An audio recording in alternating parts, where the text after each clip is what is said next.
یہاں دو باتیں بہت بنیادی ہیں جو آپ نے سمجھنی۔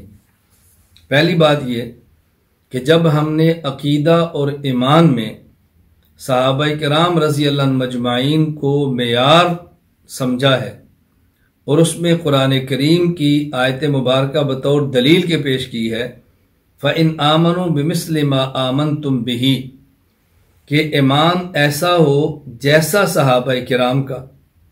اس پر اشکال یہ ہے کہ صحابہ کرام رضی اللہ عنہم اجمعین جیسا ایمان، صحابہ کرام کے ایمان جیسا ایمان، یہ تو ممکن ہی نہیں، کیونکہ ان کو ایمان ملا ہے رسول اکرم صلی اللہ علیہ وسلم کی مبارک صحبت کی برکت سے۔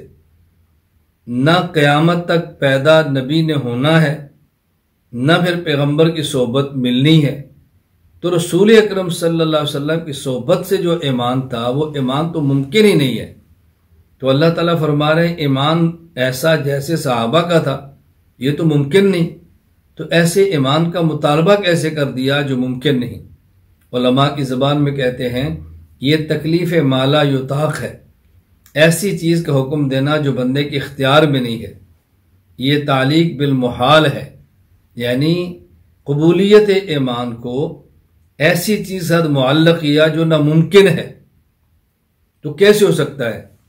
اس کا معنی یہ ہوا کہ قیامت تک کوئی شخص مومن ہو ہی نہیں سکتا۔ جب صحابہ جیسا ایمان ہی ممکن نہیں تو ہدایت مل ہی نہیں سکتی۔ یہ سوال ذہن نشین فرمائیں اور اس کا جواب سمجھیں۔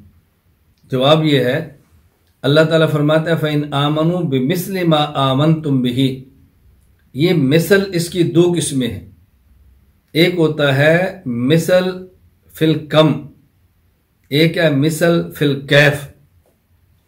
ایک ہے مثل ہونا کمیت اور مقدار میں، اور ایک ہے مثل ہونا کیفیت میں۔ میں مزید اس کو کھولتا ہوں۔ مثل فی الکم کا معنی یہ ہے کہ جن چیزوں پر صحابہ ایمان لائیں ان چیزوں پر تم ایمان لاؤ۔ ایمانیات یعنی جتنی چیزوں پر صحابہ ایمان لائے ان میں کسی کا تم نے اضافہ بھی نہیں کرنا، اور جن چیزوں پر وہ ایمان لائے ان میں سے کوئی چیز تم نے کم بھی نہیں کرنی۔ تو مثل کا معنی ایک یہ ہے مثل فی الکم، جتنی چیزوں پر وہ ایمان لائے اتنی چیزوں پر تم نے ایمان لانا ہے۔ اور مثل فی الکیف کا معنی کہ جو ایمان کی کیفیت صحابہ کرام کی ہے وہی کیفیت تمہاری ہو، یہ ہے مثل فی الکیف۔ یہاں قرآن کریم کی آیت فَإِنْ آمَنُوا بِمِثْلِ مَا آمَنْتُمْ بِهِ فَقَدِ اهْتَدَوْا میں مثل سے مراد مثل فی الکم ہے، کمیت، یعنی جتنی چیزوں پر وہ ایمان لائے اتنی چیزوں پر تم نے ایمان لانا ہے تو ایمان قابل قبول ہوگا۔ یہ نہیں کہ جو ان کی کیفیت ہے وہی کیفیت تمہاری ہو۔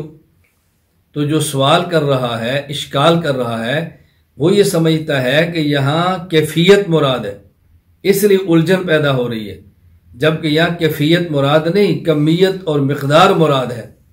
یہ تو ہم بھی کہتے ہیں کہ صحابہ کرام کے ایمان کی کیفیت جیسی کیفیت ناممکن ہے، لیکن کمیت تو مطلوب ہے۔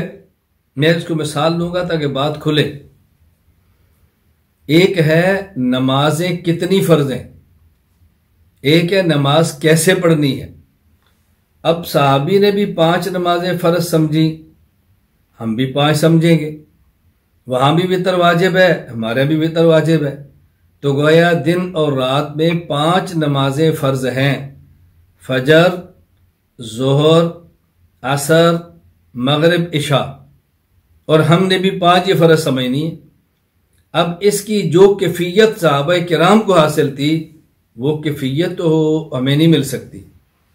تو جب یہ کہا جائے کہ نماز صحابہ جیسی پڑھو، اس کا ایک معنی یہ ہے کہ جتنی انہوں نے پڑھی اتنی ہی تم پڑھو، اور ایک یہ جو کیفیت ان کی تھی وہی کیفیت تم اختیار کرو۔ ہم ان والی کیفیت کی کوشش تو کر سکتے ہیں لیکن وہ کیفیت مکمل پا نہیں سکتے، لیکن ان والی کمیت کی کوشش ہی نہیں کرنی بلکہ ان والی کمیت کو پانا بھی ہے۔ تو خلاصہ جواب کا کیا ہوا کہ یہاں مثل سے مراد کمیت ہے، کیفیت میں مثل نہیں، یعنی جتنی چیزوں پر وہ ایمان لائے اتنی ہی چیزوں پر تم ایمان لاؤ۔ یہ نہیں کہ جو ان کے ایمان کی کیفیت تھی وہی تمہارے ایمان کی کیفیت ہو، یہ بہت الگ الگ چیزیں ہیں۔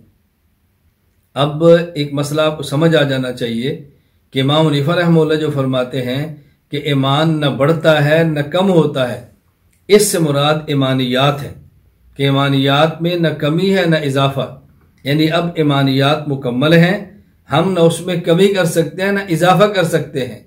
اور قرآن کریم کی آیات میں جو آتا ہے کہ زیادہ تم ایمان بڑھ جاتا تھا، اس سے مراد ایمانی کیفیات ہے۔ تو کیفیت ایمانی تو بڑھتی اور کم ہوتی ہے، لیکن کمیت ایمانی نہ بڑھتی ہے نہ کم ہوتی ہے، وہ مکمل ہے، اس میں کمی بیشی کا ہمیں کوئی اختیار نہیں۔